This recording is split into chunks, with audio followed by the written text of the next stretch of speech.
పెరిగి పెద్దయ్యాక ఈ పులియూరికే దేవుడయ్యాడు కుమార్. కానీ కుమార్ ఇప్పుడిక్కడ లేడు. ఈ ఊరు మొత్తం ఎదురు చూసేది అతని కోసమే. కుమార్ ఇప్పుడెక్కడుంటాడు? అదో పెద్ద కథ. కొన్నాళ్ళ కిందట కుమార్ తమ్ముడు సుబ్రహ్మణ్యం స్నేహితులు ఏదో కావాలంటూ ఈ ఊరికొచ్చారు. ఎవరిళ్ళు ఇంత ముందు ఇక్కడ చూడలేదు? బలరాం గారిని కలవాలంటూ పట్నం నుంచి వచ్చారు. నేను ఇతను సుబ్రహ్మణ్యంకి ఫ్రెండ్స్ అన్నా. నిజమా? రండి తమ్ముళ్ళు, లోపలికి రండి. నా పేరు గన్ని కాదు, బెన్ని. నా పేరు శివ. ఒక ముఖ్యమైన విషయం మాట్లాడాలి. ఏంటి చెప్పండి, పర్లేదు. సుబ్రహ్మణ్యం చదువు కోసం పట్నం వెళ్ళాడు. నేను ఈ ఊరు వదిలి ఎక్కడికి వెళ్ళేది లేదు. బలరామనా? సుబ్రహ్మణ్యం లైన్ లో ఉన్నారు. బావా సుబ్రహ్మణి, ఒక్క నిమిషం ఆగరా ప్లీజ్. మణి, నీతో పాటు చదువుకుంటున్న వాళ్ళు ఎక్కడికొచ్చారు? నేనే వాళ్ళకి పంపించాను. పోతే నల్లగా లావుగా ఉన్నాడే వాడే నాతో పాటు చదువుకుంటున్నాడు. ఎవరు? ఈ ఖడ్గమృగమా? ఇలాంటి వాళ్ళని కూడా కాలేజీలో చేర్చుకుంటారా? వాళ్ళకు సహాయం కావాలంట. అది నీ ఒక్కడి వల్లే అవుతుంది బావా. ఇసం ఏంటో చెప్పరా బామర్ది. ఇక్కడ ఒక ఆయుర్వేదిక్ మందుల ఫ్యాక్టరీ ఉంది, గిరి ఫార్మసీ. అక్కడ శివ ఉన్నాడు కదా, శివ వాళ్ళ ఫాదర్ డాడీ గిరిజ అనే దాని యజమాని. అరే ఏం పేర్లురా ఇవి, డాడీ గిరిజ. బావా వీళ్ళు ఇక్కడ ఒక శాస్త్రజ్ఞుడి సహాయంతో క్యాన్సర్ ని నయం చేసే మందుని కనిపెట్టారు. బావా వీళ్ళకి ఈ మందు కోసమే మిగతా వనమూలికలతో పాటు కొంచెం గంజాయి కూడా కావాలండి. గంజాయా? బావా మెల్లగా.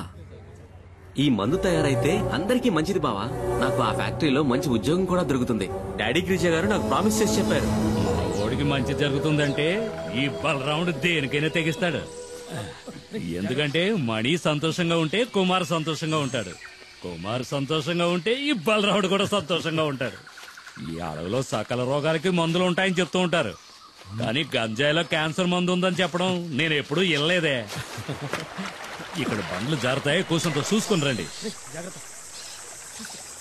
అన్నా ఈ అడవిలో సుమారు 2 గంటల సేపటి నుంచి నడుస్తూనే ఉన్నాం. ఇంకా స్థలం రాలేదా? దీనికే గస పెడితే ఎట్టాగబ్బా, ఇంకా వెళ్ళాలా? పొద్దుమాను తినడం తాగడం కాదు, ఒళ్ళొంచి పనిచేయాల. ఇట్టా ఉంటే ఇడికి పిల్లనెవరు నడిచి కాళ్ళు పీకుతున్నారు.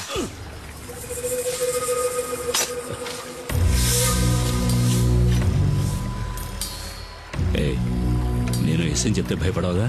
భయమా? నాకా? అసలు మా వంశంలోనే ఎవరు భయపడ్డట్టు దాఖలా లేవు. ఏంటి విషయం? ఏం లేదు, పాము. పామా? ఎక్కడ? కదలదు, అది నాగుపాము. కదిలితే కాటేస్తుంది.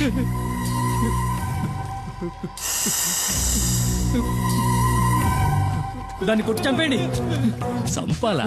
ఎందుకు? పావు ఏం పాపం చేసిందయ్యా? అడవనేది పావులకి, పెరుగు పుట్టరికి, మృగాలకి సొంతం. ఆ ఉన్న చోటికి మనం రావడమే తప్పు. నెమ్మదిగా ఇంట్లో వాళ్ళందరినీ అడిగినట్టు చెప్పు. పాపం అయ్యా, అది సంటి బిడ్డ.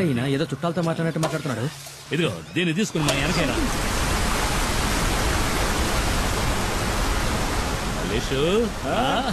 మావా ఏంటి మావా, ఏంటి ఇక్కడ? ఏం లేదురా, ఈడు నాకు బాగా కావాల్సిన వాళ్ళు. అన్నతో చెప్పి ఆ మందంటే ఇప్పించు. నీకు తెలుసుగా మావా, పరిచయం లేని వాళ్ళతో ఈ వ్యాపారం చేయమని. అరే మనకిళ్ళు బాగా కావాల్సిన వాళ్ళని చెప్తున్నాను కదా. సరే రామని అడిగి చూస్తాను. ఈయన నాకు చాలా సహాయం చేశాడు. రండి వెళ్దాం.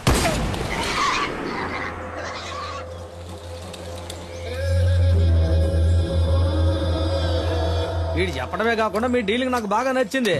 రిస్కో ఓడల ద్వారా సింగపూర్, అక్కడి నుంచి అంటే యూరప్. ఏదో మా సింహాద్రి చెప్పాడు కదా అని ఒప్పుకున్నా. కానీ ఈ ఒక్కసారే సరుకు సప్లై చేస్తా. నాకు 2 వారాల టైం కావాలి. 2 వారాల? మొక్కలు బాగానే ఎదిగినాయి. కోసి ఎండేసి ప్యాక్ చేయడమే. సరుకుని పులియూరుకి తీసుకొచ్చి చేరుస్తాం. ఆ పైన రిస్క్ మీదే.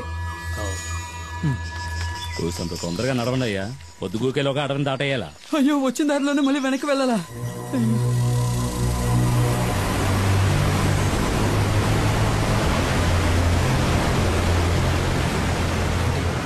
ఏమైంది? కొండవాగు పొంగి పొల్లుతోంది. మనం చింతపల్లి రూట్లోనే వెళ్ళాలి, వేరే దారి లేదు. మాట్లాడుకున్నారా? అరే త్వరగా రండి. ఏంటన్నా టెన్షన్ పడుతున్నావు? చింతపల్లి అడ్డ రోడ్లో 2 వారాలుగా పులి తిరుగుతోందట. ఇంతవరకు 5గురిని చంపేసిందట.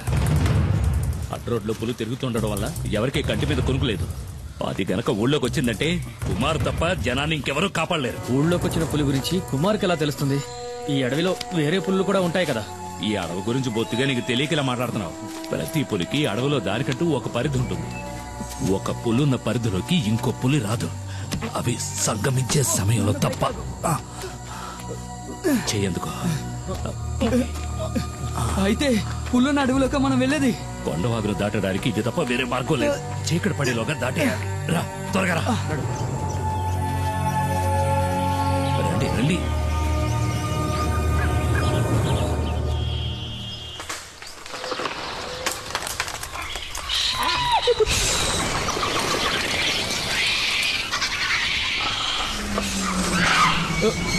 ఏమిటా శబ్దం?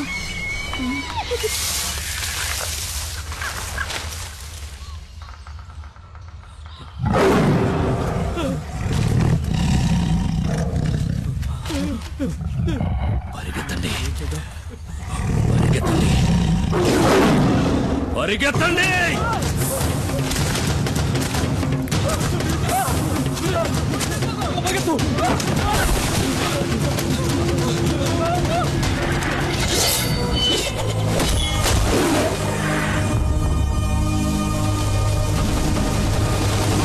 ఇక భయపడాల్సిన పని లేదు. వేటగాడొచ్చేశాడు.